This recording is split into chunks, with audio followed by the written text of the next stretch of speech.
Realistic watercolor is much easier than you think, as long as you know where to start. And with this video, you're gonna learn exactly how you can start as a beginner who wants to paint realistically. The first thing you want to do is pick something that's easy to draw. Painting with watercolors is overwhelming enough in the beginning. We want to stick with something basic, like lemons. This is a theme I'm teaching my local group of students for their first watercolor lesson actually. I start with this loose lemon and I teach this more advanced version to the experienced students. All you have to do is outline the shape starting with a circle and tweaking the edges to make it look like a lemon. A realistic watercolor secret here is that the shape itself does not need to be perfect at all. And that's because lemons are a natural product of the earth. They all differ slightly in shape. And we're not looking for cartoonish art that looks perfect, nor do we need to rush into painting a loose lemon right in the first try. We have time, and that's something I love about realistic watercolor. Don't be afraid to allow yourself to erase and adjust your sketch. It's totally fine to do so, and it doesn't mean you're not good enough.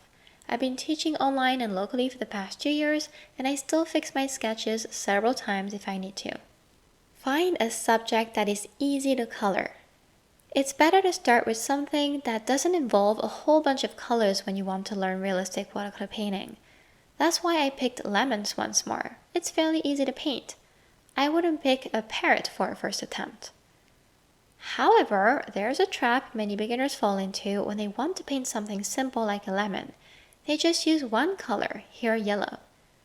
A realistic watercolor secret is to always use more than one color.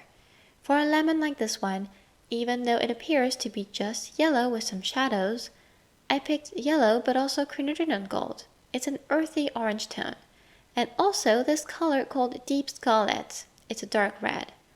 I needed shadows, so I added burnt umber and neutral tints so they're really dark.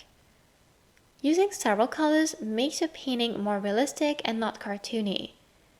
You can see here I added mainly yellow and just a bit of the other colors. It's enough.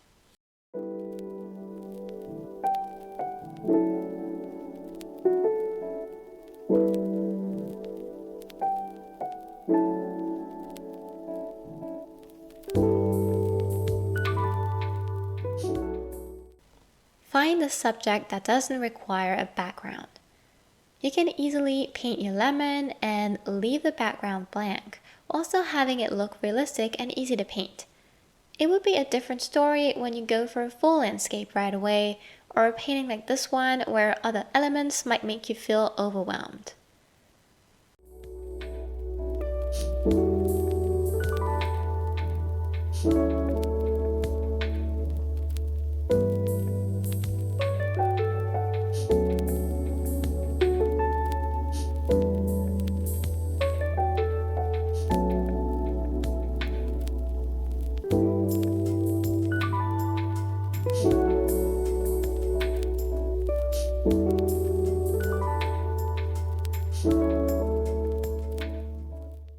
My watercolor secret for this one is that even with a more complex painting like this, because we're painting realistic watercolors, we can do it step by step. Unlike loose painting, we don't need to rush into it. For instance, you can see I painted the lemon and fabric separately, and with a few final tweaks, shadows, I still managed to make the lemon a part of the whole piece. This is why what you learn painting one single lemon will serve you very well in painting more complex watercolors. It will take the overwhelm out of the realistic painting process with the lemon so you can focus on what's surrounding it.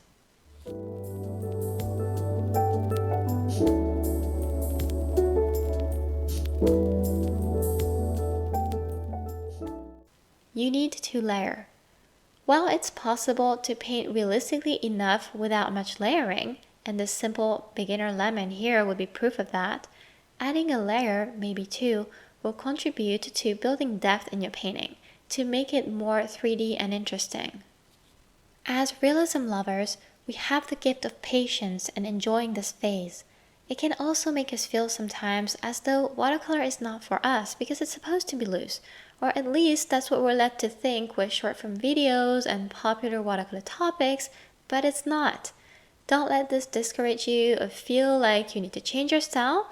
On the contrary, I'll show you we have the power to use loose techniques to complement our realistic paintings. We have a wide array of choice amongst both loose and realism techniques, which is awesome. You need shadows. A painting without shadows will look flat and one-dimensional, while a painting with shadows will give an impression of shape and look three-dimensional. To make sure and not skip on shadows, here's my realistic watercolor secret. Observation.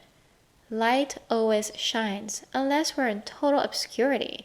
So if you're painting from life or a photo, and that is not entirely black or white for having too much light, then there will be shadows on your lemon or whatever else you want to paint. To not miss out, there are several techniques. Squint your eyes fast several times and see shadows stand out, or print the photo in black and white so you're not distracted by color.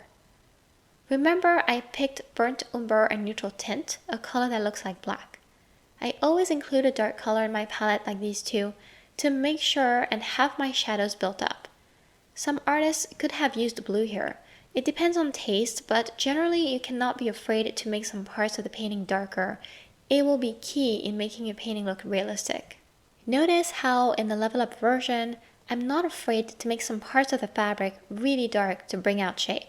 And adding shadows also helps in making the lemon part of the painting. Make it look like it's resting inside the fabric. You need texture and a few details. Like shadows, a painting without texture nor details will be a bit flat and cartoonish. You can leverage loose watercolor techniques here, like splattering. It works great for a lemon since we see dotted texture on the skin.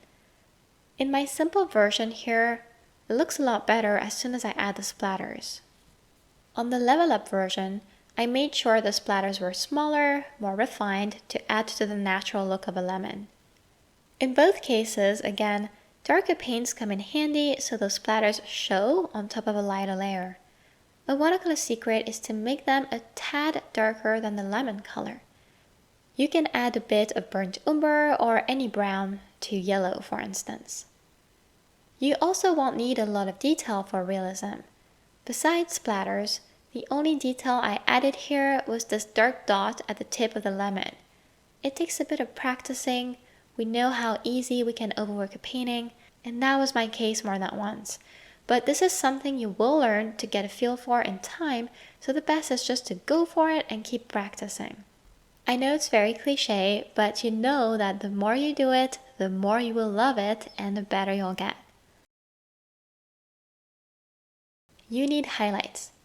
Like shadows and texture, to amplify a beautiful realistic look, don't forget the highlights.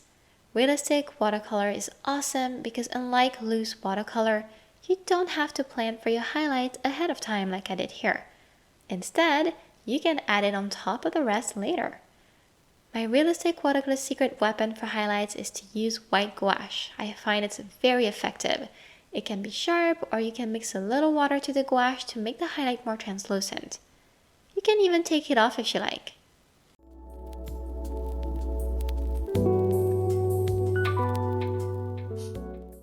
Watercolor realism mastery. Leverage loose watercolor techniques.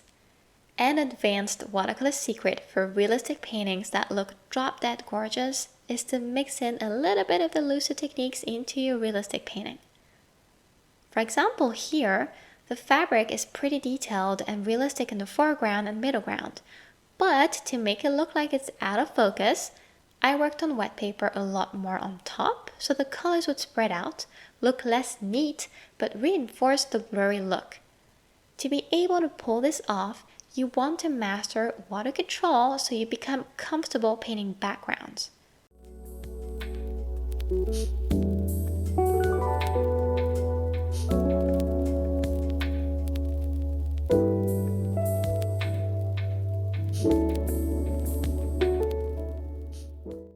For more help from me with gorgeous realistic watercolor techniques, I'd love to see you join the Painting and Chocolate community from the description box in the video. You're also welcome to share, like, or comment this video so more realistic watercolor lovers like us find it. Thank you for watching and see you in the next video.